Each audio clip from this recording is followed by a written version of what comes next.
Hey, welcome back to another episode of E-commerce on Tap, brought to you by Sourcify and ISBA. I'm your host, Nathan Resnick, joined by my co-host, Aaron Alpeter. Aaron, how's it going today? I'm doing great, Nathan. How are you?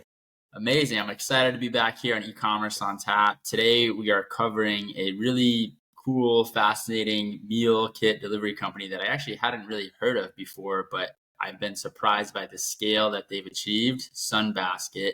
But before we dive into Sunbasket, do you want to kind of give an overview of what people should look forward to on E-commerce on Tap every week? Yeah, well, we spend a lot of effort going through and looking for interesting stories, interesting companies, usually fast-growing consumer products, or in this case, delivery services. And what we do is we look at their origin story, reverse engineer their supply chain, and talk about kind of the road ahead for them. Yep. It's been pretty exciting. This is our second season. I think my favorite episode last season was Liquid Death. It's just such an incredible story, and I love their drinks. So if you want to look back at that episode, I definitely recommend it. But before we dive into Sunbasket and kind of the history of the meal delivery industry, did you see any kind of interesting tidbits this past week that you want to discuss? Yeah, I saw a couple, but the one that really stood out to me was, well, I guess just as a question, uh, where do you listen to your podcast? I'm actually an Apple podcast guy primarily. Okay. I have been too. I've been doing a little bit more Spotify. I just assumed that's the way it was as well. But according to a report that came out, Apple has lost their podcasting lead or their distribution to YouTube and Spotify. And this is really interesting because Apple really popularized the concept and the format of podcasts. And so you think about the iPod podcast, that's where it comes from, right? And they added the format in 2005 to iTunes. And up until very recently, you had to have an Apple device to access podcasts.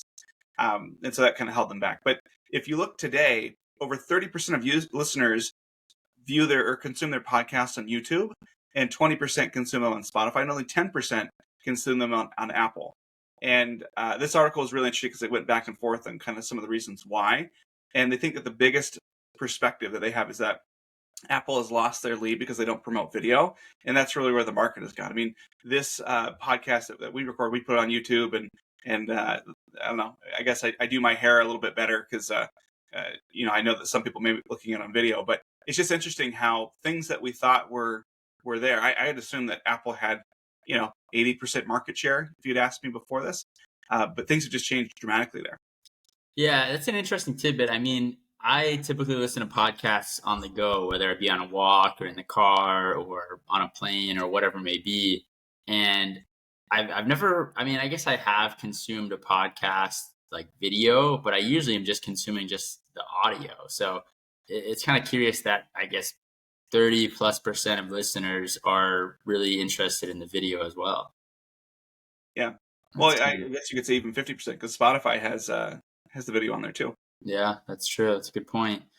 I saw that Sarah Blakely, who founded Spanx and sold it to Blackstone for 1.2 billion in 2021, is kind of back in the game, if you will. She's back with a company called Sneaks. That's SNEEX, and it's a high heel that collapses into a sneaker.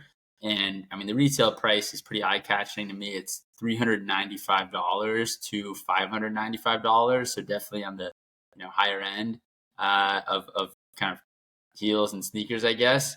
And it's interesting to me because, I mean, it's not uncommon for tech founders to have, repeat large outcomes.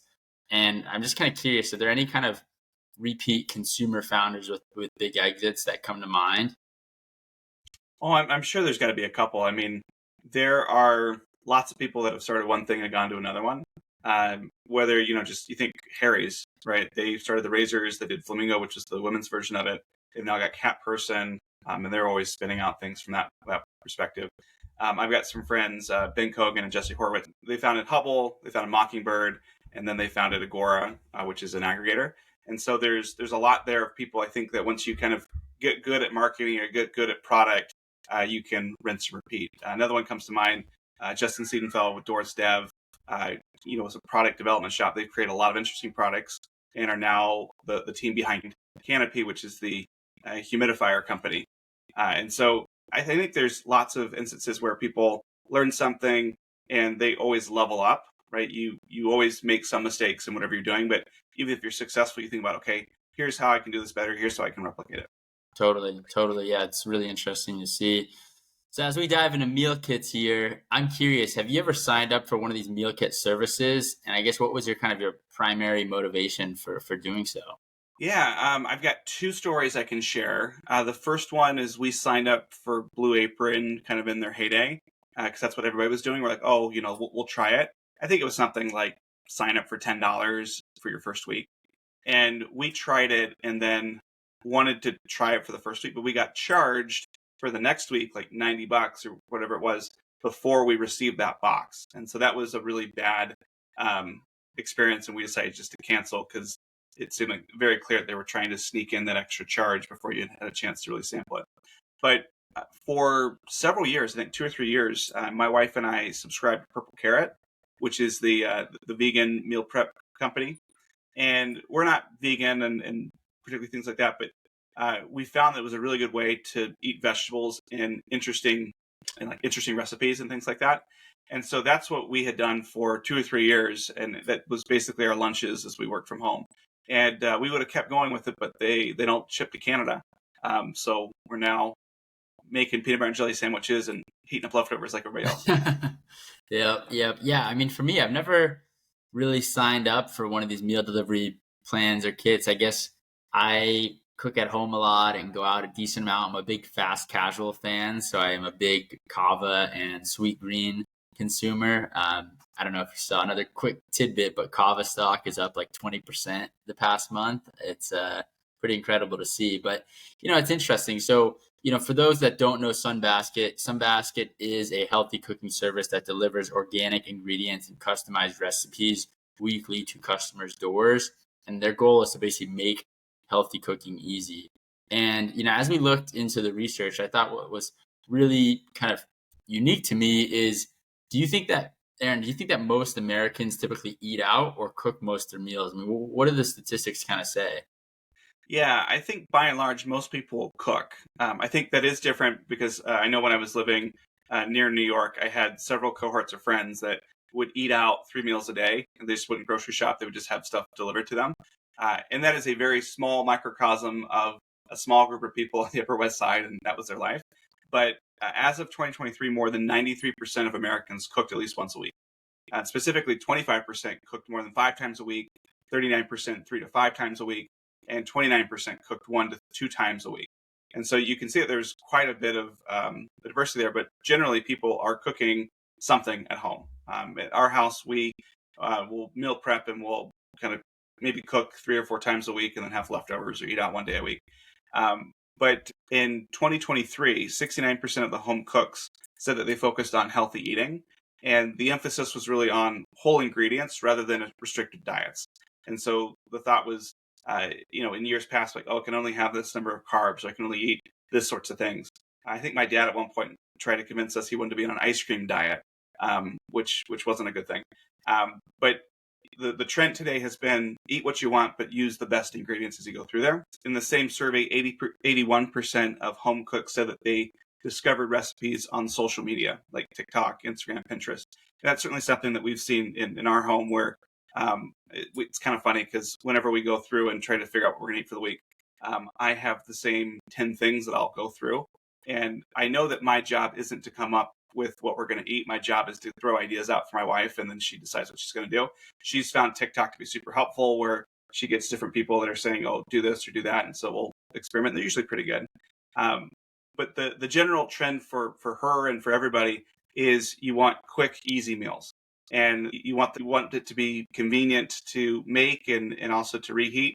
I think just thinking back when we were first married, my wife decided she was going to make orange chicken from scratch, right? Taking the orange peels and zesting them and frying the chicken and all that stuff. It was about a 4-hour meal, and it tasted just as good as what you get from down the street. And so we decided there are some meals that are just too convenient that you're always going to order in versus trying to make yourself. But I don't know about you. I mean, but it seems that you mentioned you cook a lot. What is your experience like? Yeah, I mean, for me, when it comes to cooking, I definitely go for what's easy and convenient. My girlfriend is a much, much better cook than I am, and I'm very fortunate that she makes great meals and experiments more in the kitchen than I do. I kind of stick to the basics. For me, I actually love salad packs, so I'll go to the grocery store and get 3 to 5 salad packs a week and have that for lunch, just because it's so convenient and easy, and I can just add chicken or tuna or whatever it may be to that. And so I think like convenience is key, that's for sure. But as you look at the history of meal kits, it is kind of interesting to understand how this industry has evolved, right? And I think even if you look at, what's been in the grocery store, that's changed in terms of, how do you make things more convenient for consumers that are shopping. So, I mean, I'm curious, like, what is the history of meal kits? Yeah, it's a relatively new phenomena, but they came about in 2007. And so prior to meal kits as we know them today, they were, of course, ready to eat meals. There were recurring deliveries of grocery items or food items, and so those existed.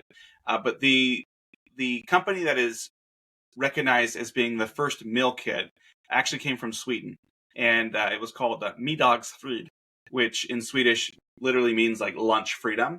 And they had this idea that we're going to simplify meal planning. We're going to not have people think about what they're going to make. We're going to have stuff that is really great, pre-portioned, and we're going to deliver that, and all people have to do is put it together. And so that was really the first foray into this new type of business.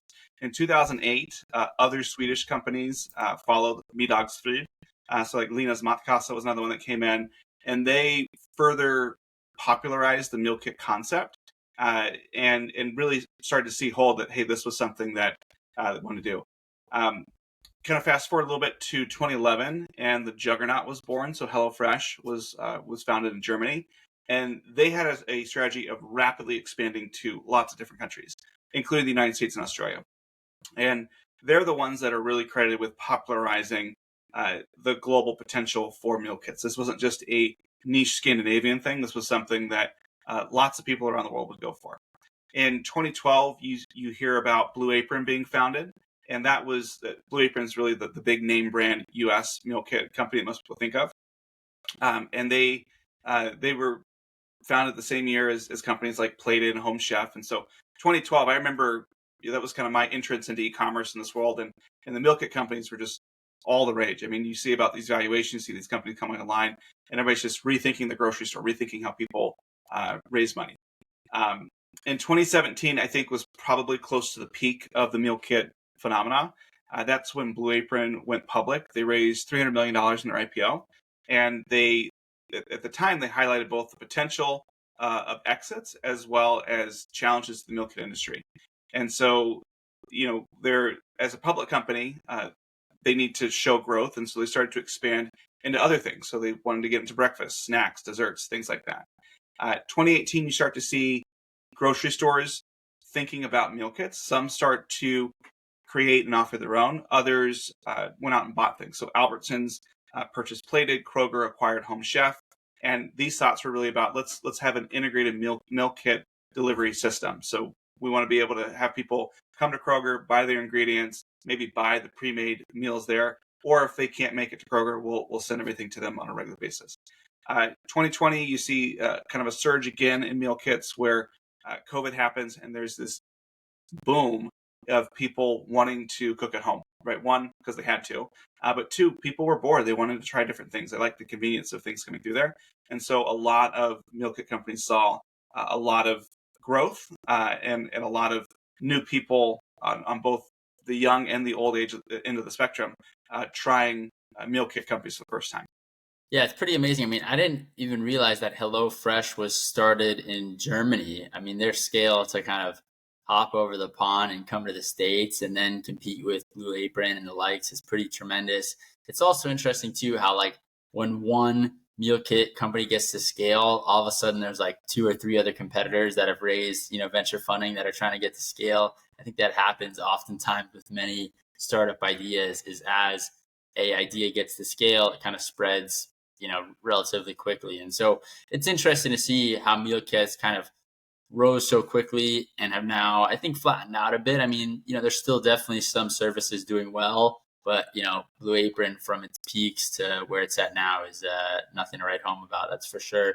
But I mean, in terms of their target industry and target consumer who they're going after, I think it's really more millennial urbanites, typically people that are in metropolitan areas, might not have time to cook, or young families that, maybe don't have time to cook for their kids after they've gotten home from work. And so it really kind of appeals to people that have limited access to grocery stores, I would think, or, in places where it's hard to get your groceries home from the grocery store, right? Like if you're living in Manhattan, you go to the Whole Foods, you buy a cart full of goods, it's hard to get those groceries back to your apartment. Let's be honest here, right? And so that, I think, is kind of part of the appeal.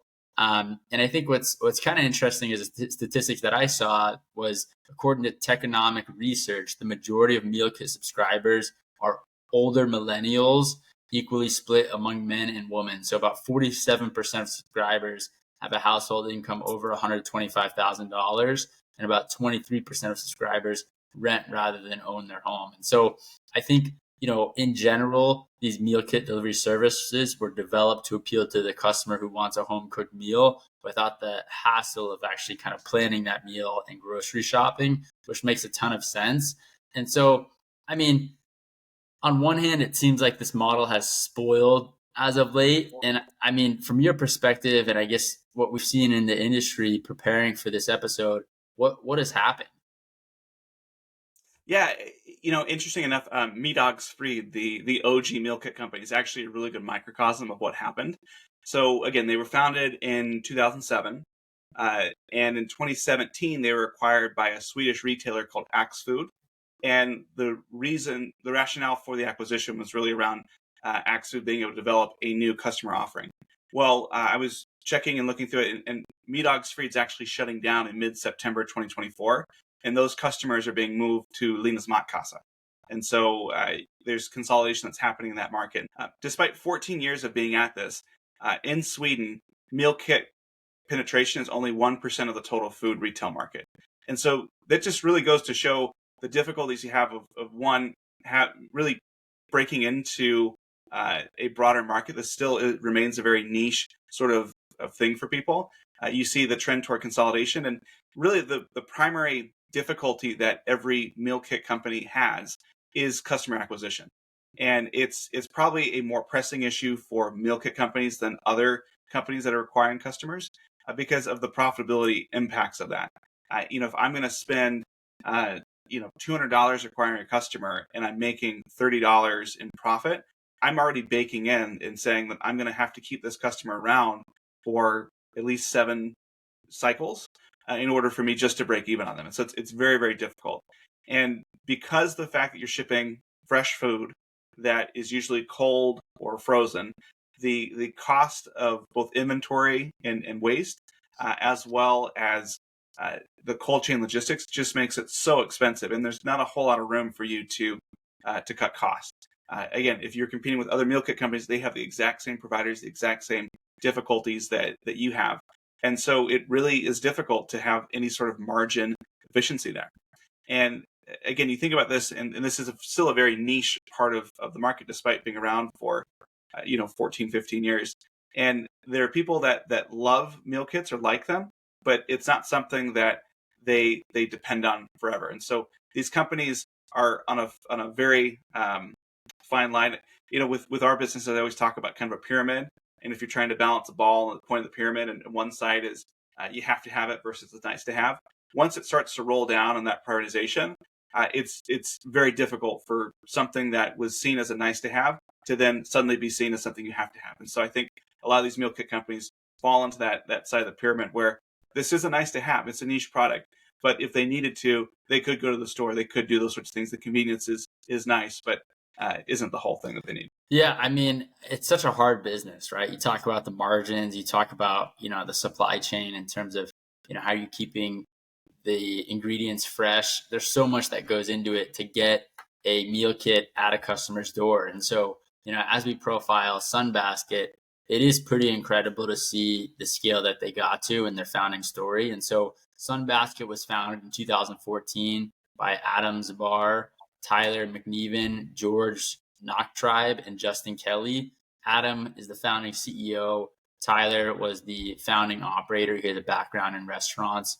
George is the founding marketer, and Justine is the founding chef. So Adam, he grew up in Salt Lake City. He was a tech entrepreneur, got his BA at Sonoma College and his MFA at UCLA. He joined McKinsey after, and his grandparent was actually the founder of Liberty Media, and something that he was close to and got to see a lot of the growth of and be a little bit involved in. And he had a lot of experience as an entrepreneur prior to joining Sunbasket. So he had 2 years as a management consultant at McKinsey. He kind of realized, like many consultants, that he had no experience, so he left to go get it. He then spent 5 years at Jay Griffin and Associates, 2 years at Agency.com as a VP of Business Development, 2 years at World Res, and then 8 years kind of between multiple companies as the CEO, like Xanel, Tap 11, Lasso, and a few others. And so, Adam was a major driving force in the creation of Sunbasket, but he didn't do it alone. Who else did he bring in as co-founders? Like, what is Tyler's background? Yeah, so Tyler, George, and Justine. So Tyler was a restaurant owner. His education was in politics, so he studied politics at UC Santa Cruz. And prior to joining Sunbasket, he owned 2 restaurants in San Francisco. So both were Cohen with the brothers. They're very well known. And he was part of this group of self-proclaimed San Francisco hippies that won one of the first versions of the Amazing Race. So he was kind of a bit of a celebrity in that end. I don't know what his Instagram following was, but people at least knew him and could draw back to that experience. George was the brand and the creative guy.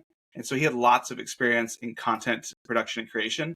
He worked at a video game company in 1993, so kind of very early on in what we think of as video games today. He was an art department producer for feature films and commercials for about 3.5 years. He spent 7 years as a producer, director, post-production supervisor at Rusted Fork Media. And what Rusted Fork does is they deliver TV shows for big companies like CBS, Viacom, and Discovery. I spent 3 years doing content management stuff. So he directed pieces for big companies like Monsanto, Solutia, Amgen, Hewlett-Packard, Kraft Foods, etc. And that was really where he met Adam, was when he was at a company called Xanel. And then lots of other creative content sort of things. So someone who knew how to tell a story, who knew how to advertise, knew how to be visually appealing was really his piece. And then Justine, to round it out, if you're going to have a meal kit company, you should probably have somebody who knows what tastes good, knows what looks good, and how it come together. And she is a very well-known chef. She worked for 17 years as a chef at the Slanted Door, which if you are in San Francisco or know the area, it's a well-known and famous restaurant. She was served as a corporate chef, opened new branches, and developed a lot of the menus for those sorts of things. And she really enjoyed the work, but she didn't like restaurant life. And so she realized that, hey, I want to go into this corporate thing. I want to be able to maybe have a more traditional work-life balance, but still be able to think about what goes together and what comes together. And so she joined Sunbasket as the executive chef. And so she was able to do those pieces that she liked at a better work schedule.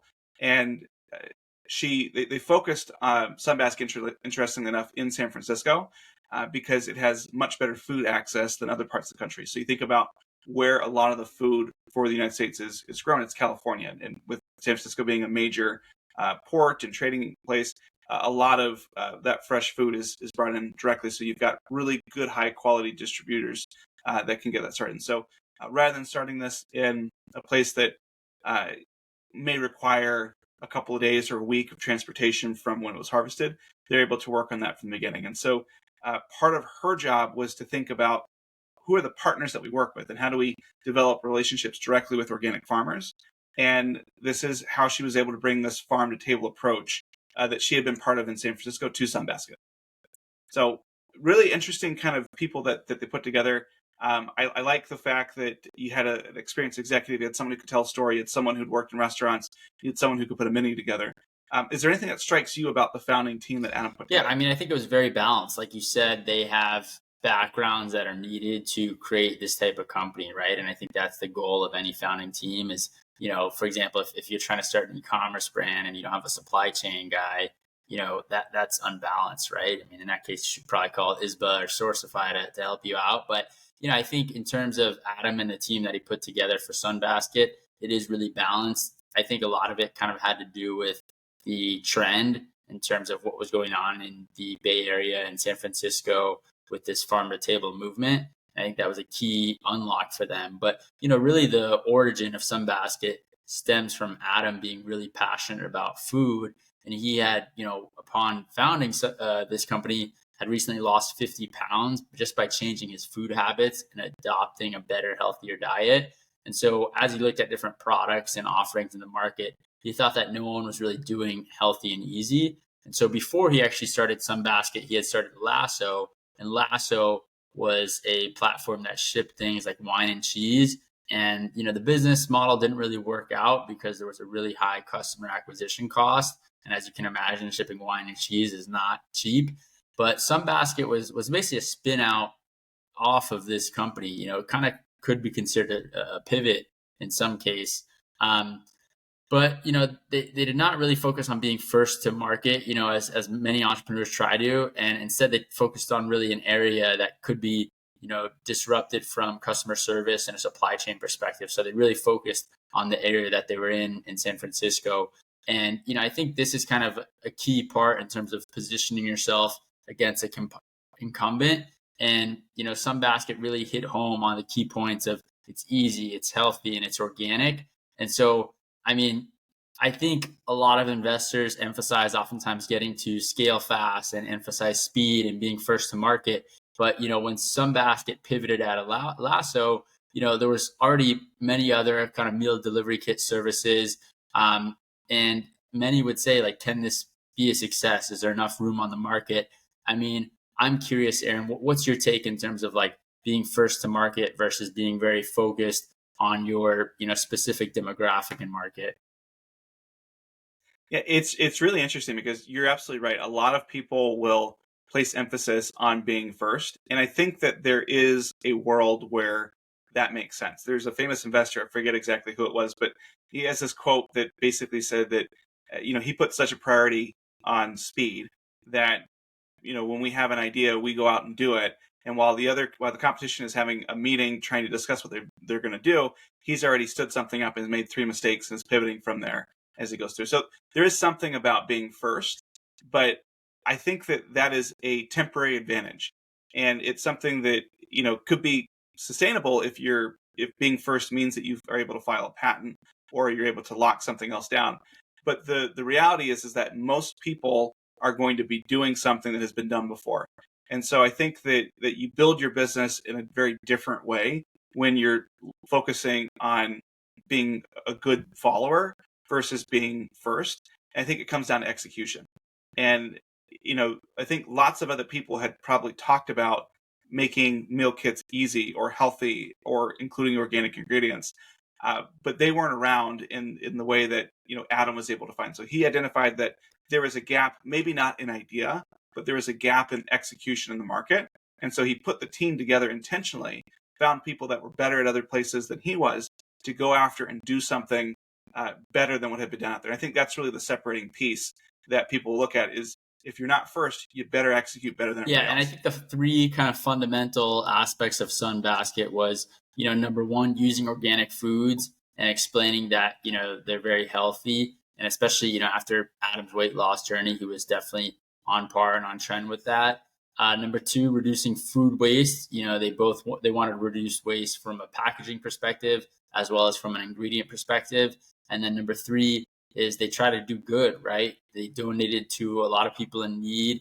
And so they also helped a lot of people in the community. And so, I love the early days of Sunbasket. As I was looking into their story, the company started with, these 4 co-founders doing about 100 boxes a week to send them to investors to actually invest. So to put together the 100 boxes, it actually took them about a week. And they needed an additional week to rest because of how hard it was just to do these 100 boxes in Tyler's garage. And so they eventually moved into a tiny building outside of San Francisco's airport. And it was kind of this terrifying, scary time that they realized would not scale, especially with the FDA looking at how they did things. And so in 2015, they later moved to a facility in San Jose.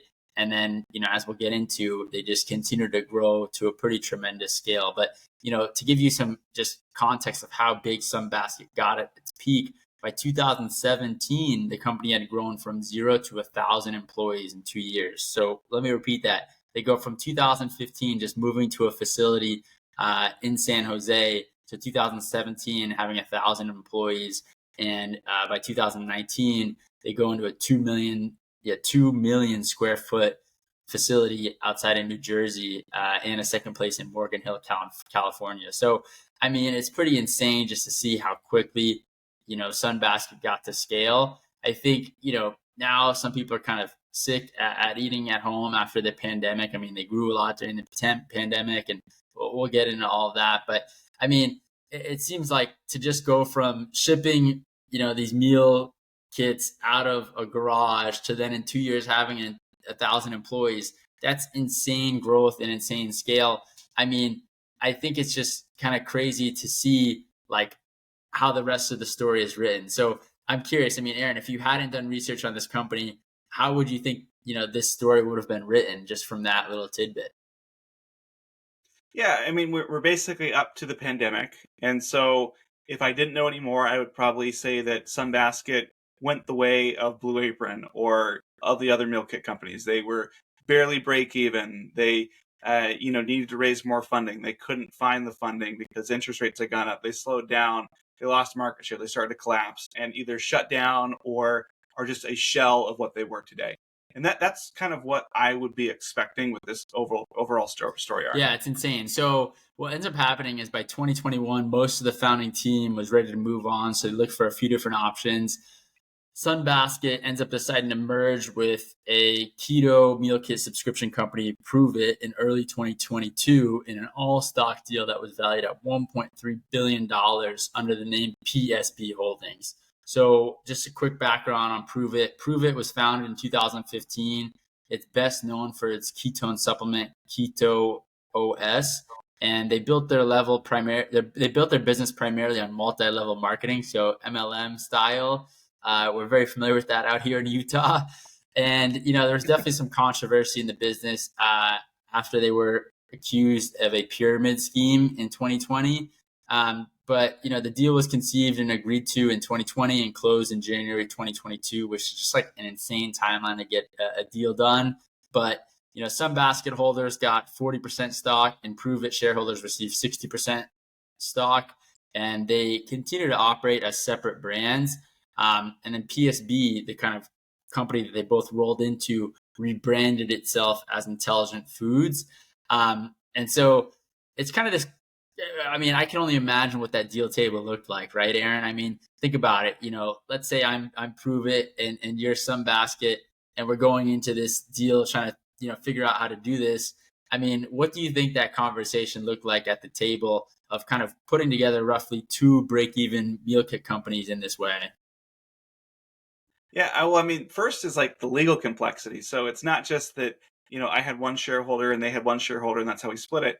You had probably investors on convertible notes that hadn't converted over yet. You had different rounds of investment for each type of company at different valuations. You had to get buy-in from all of those different parties. You had to agree on, are you going to flush the assets out of those existing entities, move them into new entities, and then move it into PSB, or are you just creating something over there? So there was a lot that had to be done in order for that to work. I've gone through like a very small piece myself of just like reorganizing the company that we have, but it's a lot of work. But it's an interesting thing here because I think for all intents and purposes we could assume that Prove It and Sunbasket were probably break even at best, right? Maybe slightly profitable, limited growth prospects, limited funding prospects. And so the thought here was like, all right, well, we're probably not going to be a gazillion dollars by ourselves. But if we put this together and we think we can start to synchronize some of the back office operations and try to, gain efficiencies, then perhaps the sum is greater than the parts. And so it was a bit of a gamble, but it seemed to have worked out. So again, they consummated this deal in early 2022. In late 2022, they acquired Gobble for an undisclosed 9-figure deal. So clearly they had some investors, they had some private equity involvement there in this roll up. But Gobble had interestingly been profitable since 2019. And they have the highest first year spend of US meal kits. So the average customer spent about $897 a year. Number two is Sunbasket at $843. And these were both well ahead of the industry average of $617. And so they do this deal. Gobble's founder and CEO joins as the CEO of Sunbasket and Gobble. And basically, like you go to this point where you had these break-even companies that were put together. Intelligent Foods becomes profitable in 2022 with this acquisition. And at that point, they're doing 30,000 boxes a week. And they had 3 or 4 meals per box. So they're basically feeding around 200,000 people. And each meal has like 10 ingredients. So you think about the complexity of what they're dealing with and how they're going. So they're growing, they're profitable. And actually, just a few months ago, in June of 2024, they decided to divest Pruvit and sold those assets for $170 million. And the thought there was, the meal kit thing is working well. Let's take those proceeds. Let's double down on our manufacturing capabilities and in our brands and start to offer high-end meal manufacturing for other D2C retail and food service clients. And so it's just really fascinating to me that you had a company that the whole thesis was built on scale. They couldn't necessarily get there on their own. And so they manufactured it. Now they reach 40 million households across the two brands. They're expanding into a portfolio of other D2C brands and private label clients they have. And they've kind of created this backbone infrastructure-wise that can service all sorts of other needs and use cases. And so, on the Intelligent Foods website, they talk about how they can help you design your menu. We can make the food for you, which is a huge unlock. It's one way you can get differences in the cost basis. And then we can do all the logistics, the cold chain and things like that. And so it's so interesting to me that they took this approach of meal kits as a service underneath their two flagship brands and have basically pivoted their pivot into a completely different perspective. And so I just love this strategy. I don't know if it was something that they fell into or they went out and did right away, but what sticks out to you about it? Yeah, I mean, I think the kind of crazy part about all of this, to me, I'm thinking, as you explain all this, I'm thinking their legal bill, right? I mean, I can only imagine how big their legal bill is as they go through this, merging deal and then acquiring, Gobble and just continuing to go through this dynamic. I mean, I really admire how they focus on their strengths and the profitable side of their business in terms of, focusing on its manufacturing. That seems to be kind of the core piece.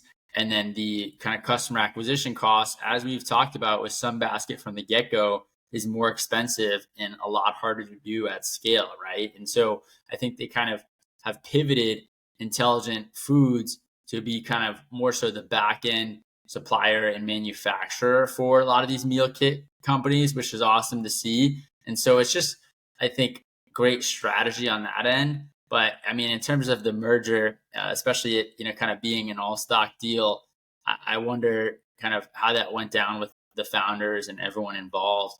But it's interesting just to kind of give a lay of the land for the company milestones, right? Talk a bit about the financial journey of Sunbasket and their growth. So they were founded 2014, 2015, they raised their first venture round with 26 investors for $4.5 million. 2016, they have a Series A for $11.6 million, led by Vulcan Capital. And they also do a Series B for $15 million, led by Accolade Partners. And then there's about, we estimate, $73 million in revenue, which is, pretty amazing to see the scale that they got to in like less than 2 years. Then 2017, Series C with 8 investors for $15 million, led by Sapphire Ventures. Another kind of Series C extension for $9.2 million, led by Unilever Ventures. And they estimate $275 million in revenue. So, I mean, the scale that they're growing here is just incredible. 2018, debt financing for $15 million by Trinity Capital. And then a Series D for $42.8 million, led by August Capital. And then 2019, they do a $30 million round They call it a Series E, led by Pivot North Capital. 2021, this is when Sunbasket merges with Pruvit, valuing the merger at 1.3 billion. And this is where they have the 60-40 split. And the two companies continue to operate this year as independent subsidiaries. And then they acquire Gobble Foods. And then 2023, it's estimated they did 300 million in revenue. And then 2024, really kind of just earlier this year, Intelligent Foods kind of divests or spins out Pruvit for 107 million, and they're expected to do 592 million in revenue, which is crazy, but that's what one of our sources says. So I mean, I don't know how many delivery meal kits they're doing this year, but that's just insane scale to get to. I mean, what do you think in terms of their operations? Like, what kind of complexities do they have at this point? Number one, getting to that scale, but number two, just putting together that many meal kits. I mean, from a supply chain perspective, that's crazy. Yeah, I think first part from a scale perspective, the game is different now than what it was when they started. At the beginning, it was okay to lose money. There was always another investor that was willing to underwrite you if you had other revenue growth that was coming in. Now the constraints are really that you need to be profitable. You need to no longer raise money. You have to start returning money back to investors. And so I think that if you were to plot the revenue growth, yeah, it's tapered off a little bit, but it's probably better, stronger, more consistent growth that can be sustained. And so I've always said that I'd much rather have a $10 million profitable business than a $100 million unprofitable business, because the $10 million business can become a $100 million business. But I think the part that is really interesting to me is how complex their supply chain is to do these things. I think there's probably no more complicated supply chain out there than meal kit delivery companies. And so the thought here is just think about is one, you have a menu that changes every week. Most people don't want the same thing every day. I could probably eat tacos every day, but most people want variety. They want options. They want things that are different. Each menu has 50 different items in it, right? Different ingredients that change every week. They have to be sourced precisely. If your oregano is 2 weeks late, well, you've just messed up the recipes that needed that oregano, and then you've got excess there that's going to be thrown away. So it's a very difficult thing to balance. These ingredients are fresh. They've got cold chain sort of implications. And so you have to plan your menu. You have to plan your operation for having the right amount of inventory arriving at the right time in order to put it all together. Because if you're missing, if you're having a cookout and you're trying to have hamburgers and you forget the meat, you're not going to have the same sort of thing. People are going to be upset about that. And so I think that is a very difficult thing just to start with, is that complexity, being able to master that complexity. But then, you go to the customer side of it. And when a box arrives to a customer's door, that customer needs to have all the ingredients. They need to be accurate. They need to be easy to put together. And it also needs to still be fresh, even if that person wasn't home and it sat on the doorstep for a couple of hours. And so Sunbasket talked about how initially they had a lot of QA people, and people would go through and check and double check and triple check these boxes to make sure that they had all the different items that needed to be in the box for the menu. And as they grew, they started to develop systems that those in warehousing would like pick the light sort of thing, human touch sort of things that allow the workers, usually less trained workers, to know exactly what they need to put in the box. Because again, these are different. You might have gotten something different than what I've gotten in some cases. And so they said that, on average, about 50 to 70 mistakes happen per every 100,000 weekly meals that they send out. So pretty good from a percentage perspective. But if you're one of those people that is impacted still, some appeasements, you got to talk through stuff, you got to make things better. That's difficult. And so what they've done to try to combat some of this complexity is they've invested a lot in technology outside of just the physical stuff. So they've developed an algorithm that helps people choose the items that have the highest take rate. So when they have the menu, people are able to opt into what they want. They help predict what people are going to go into, and then they route to the right fulfillment center to make the picking faster and easier and things like that. So it's a really complex thing just to begin with. And I don't know. Have you ever dealt with anything that's that complex? No, it's crazy. But I mean, I think what's even more impressive is just out of the 100,000 weekly meals that they're delivering, only 50 to 70 things go wrong. I mean, that seems like incredible efficiency there. I think a lot of fulfillment centers should probably study what Intelligent Foods is doing here. I mean, that's a really low error rate in my opinion at that scale, especially with the complexities of delivering all these meals and the ingredients that you mentioned that go into it. And so, I mean, I don't know. This kind of makes an Amazon fulfillment center look, like a little bit of a cakewalk in some sense. I mean, you think about the amount of complexity that goes into getting a meal kit out the door and their supply chain to do this. And they have like I think it was right 3 distribution centers across the states to cover 98% of U.S. zip codes. So I mean that's pretty remarkable in itself that they can cover all of America. I mean that's really tremendous. So I mean they have an algorithm that chooses like the highest take rates items and place them in the best location within the fulfillment center. I think that's pretty common practice for most large scale fulfillment centers. And then up until 2021, we kind of saw them importing containers of trays and cases and boxes and all that stuff.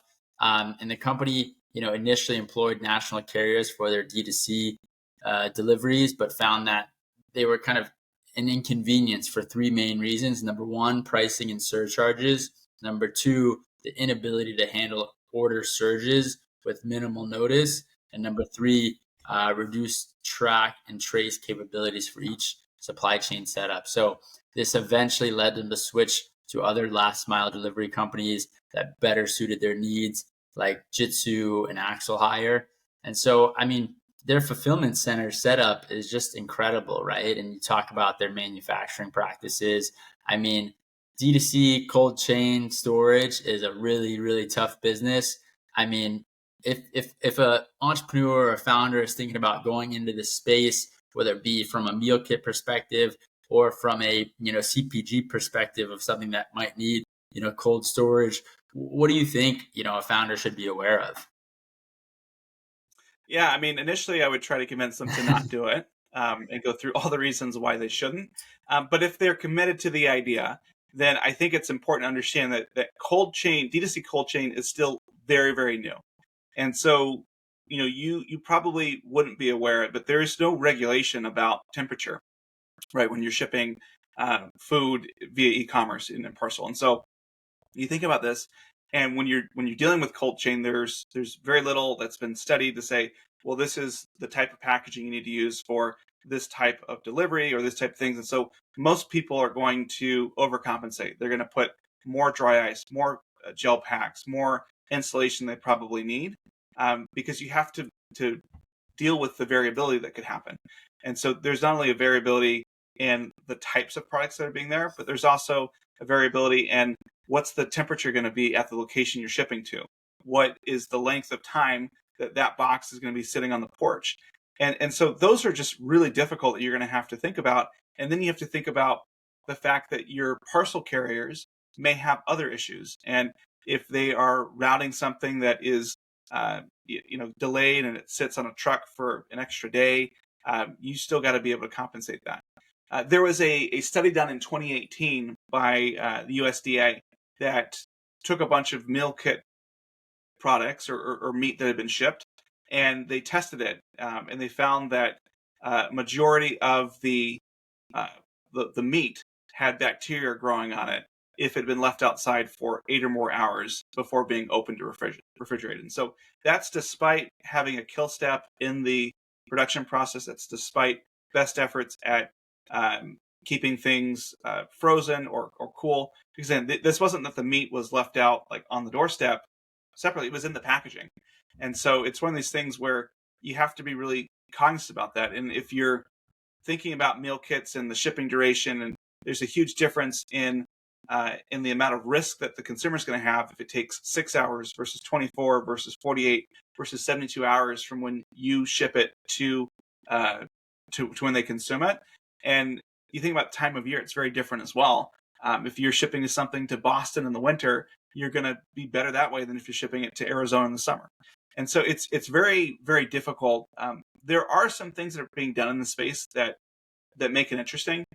There is a lot of innovation that's happening in the packaging space, particularly around insulation. And so I know a couple of companies, but Sunbasket in particular, uses compostable and reusable insulation. There are some that are fully biodegradable, and so you take the insulation, you run it underwater, and it dissolves. It's like cornstarch based, which is pretty cool. But there's other things that people are looking at, saying, okay, can we use hard reusable things, kind of like milkmen used to do back in the day? But now you've got to deal with cleaning and sterilizing those vessels, and so there's a lot that needs to happen still. But it is still a very kind of Wild West portion of D2C logistics. Yeah, that's crazy. I mean, I'm hoping that the meal kit delivery that we're getting is keeping the meat good, right? I mean, it's gotten really hot in Utah this summer, so that worries me a bit. I think most consumers don't know that statistic about what makes meat unsafe to consume if it gets above that temperature. So something to really keep an eye out on. I mean, it's just insane to see the amount of challenges that are faced when it comes to meal kit delivery or any kind of cold storage delivery like this. I mean, it is crazy. There's so many variables that can go wrong, and it is cool to see the innovation in packaging. But I mean, this is just, I mean, yeah, if you're looking to start a CPG company that requires cold storage, I agree with Aaron. Think about the challenges from a supply chain perspective, and at least give Aaron at ISBA a call to discuss, because I think there's going to be a lot that is an uphill battle when it comes to supply chain and logistics here.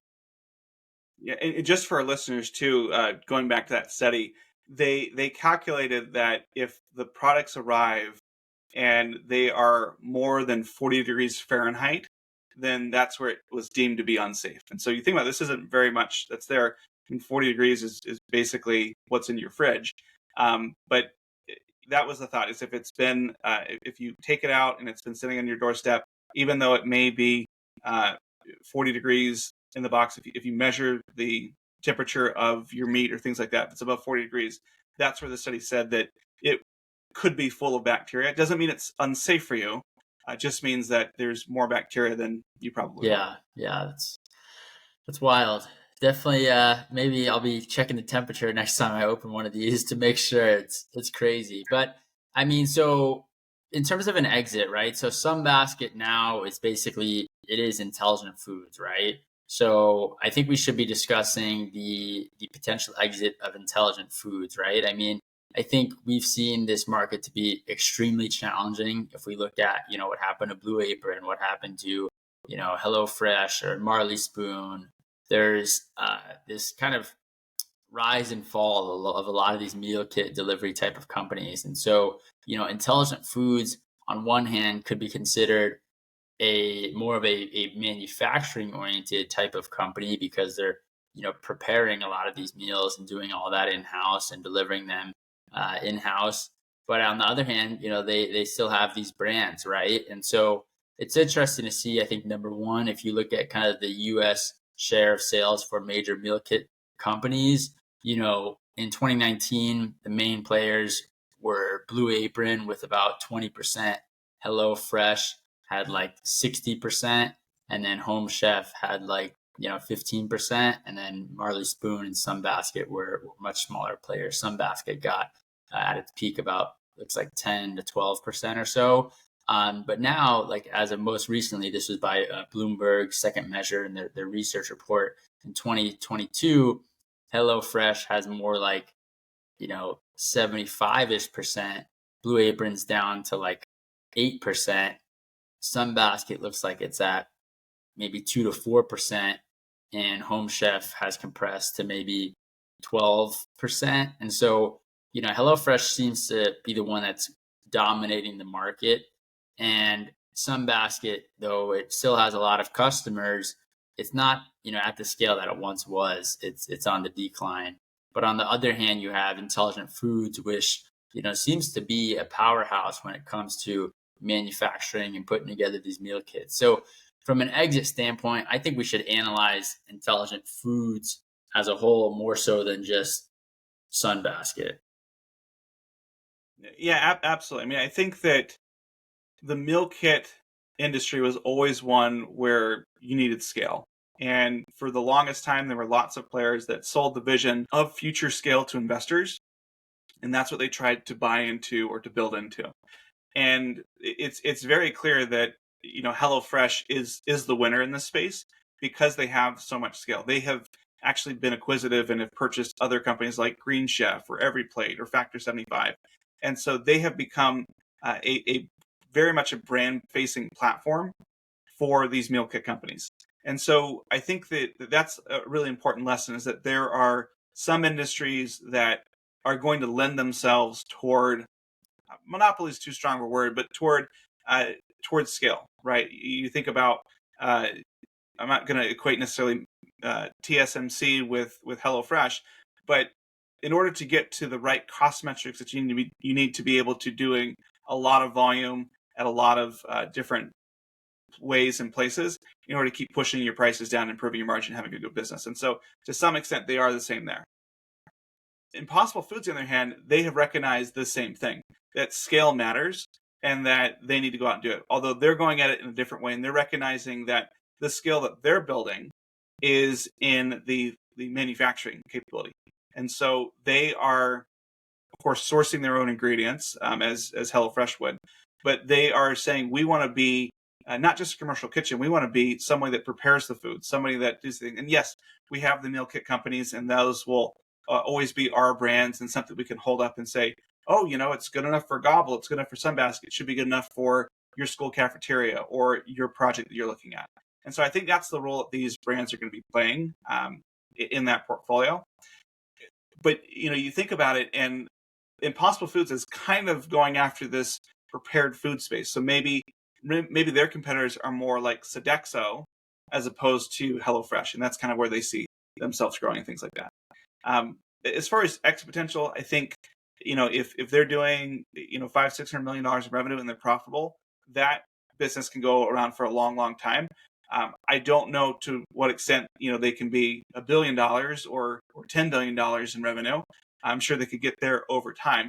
But there is an investor class. There's going to be a cap table that makes sense and really looks after a strong cash flowing business that is at that scale. Yeah, I would agree. I mean, especially if they're profitable, I think they can continue going down their own journey and continue to innovate and potentially acquire other companies in the space as they build out more of this back end solution. So we'll see how this plays out. Definitely something to keep an eye on. One question I want to end with, because I've seen this happen more and more, is it seems like a lot of companies start as more of like a kind of front end brand or front end provider and transition to more back end solutions. I mean, one that comes to mind that isn't the exact same example, but I have a friend, Sam Ross, who was a 8-figure Shopify merchant, had a very successful Shopify brand, and he realized the biggest challenge for him with his brand as it scaled was managing the nexuses and sales tax in all these different states.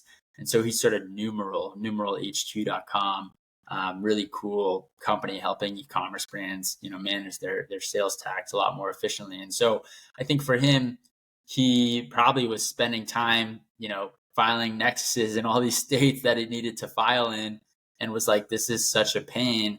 And, wanted to create the most transparent and easy way to go about doing that. And that's what he has done with Numeral. So I guess it's not an exact transition from front end to back end, but him running that brand enabled him to see and face that problem of managing nexuses and filing sales tax in all these different states. And so I think this happens a lot. I'm curious, if you have examples that come to mind, Aaron, with that question in terms of transitioning from a kind of front end company to more of a back end solution. Yeah, there are a couple that come to mind that aren't public yet, so I don't want to mention those. But I think that in order to have a business of any scale, whether it's $1 million or $10 million or $1 billion, you have to be doing something successful. And sometimes the things that you're really good at, the things that you're successful at, are different than what you thought they were going to be. And so, just like your example with your friend in Numeral, they had to get good at dealing with all the sales tax compliance stuff. And that was probably an internal capability they developed the first time. And then they realized, hey, we're really good at this. We could do this for other people. Maybe this is something we do differently. And so I know of aggregators that have invested a lot in kind of machine learning, forecasting things for portfolios of a couple dozen brands that now no longer need demand planners or supply planners in the traditional sense, because the algorithm takes care of that. That is going to become software in the next 18 months, like consumer-facing software. And you look at, I think it's very natural too that physical products are the most difficult things to sell, right? Because you've got inventory, you've got weather delays, you've got all these sorts of things that happen. So there's always this push toward what tech can I build internally? What can I do ourselves that spin out? We've got a couple of companies that we've developed ourselves, Capable being one of them, where we were going through and we were calculating on-time fulfillment metrics manually. And we were doing this over and over again. Said, geez, we should just do this. And so we started doing it. And then people said, hey, can you do this for us? And so we turned it into a product. And so I think that that sort of playbook of becoming good at something and then maybe recognizing that the thing that you built on your way to something was more valuable than the thing you thought you were building is something that's well tried and true. Totally. I agree. Well, I think this was an awesome episode of E-commerce on Tap. Sunbasket is an incredible story, incredible company, and it's awesome to see how it's grown into Intelligent Foods. We appreciate everyone tuning in to this episode of E-commerce on Tap, brought to you by Sourcify and ISBA. Aaron and I are both active on LinkedIn and Twitter, so leave a comment. Let us know what you think. We appreciate all your reviews. It helps us know what we should cover next. So if you have any other companies you want us to cover on E-commerce on Tap, let us know. And thank you again for tuning in. We appreciate it.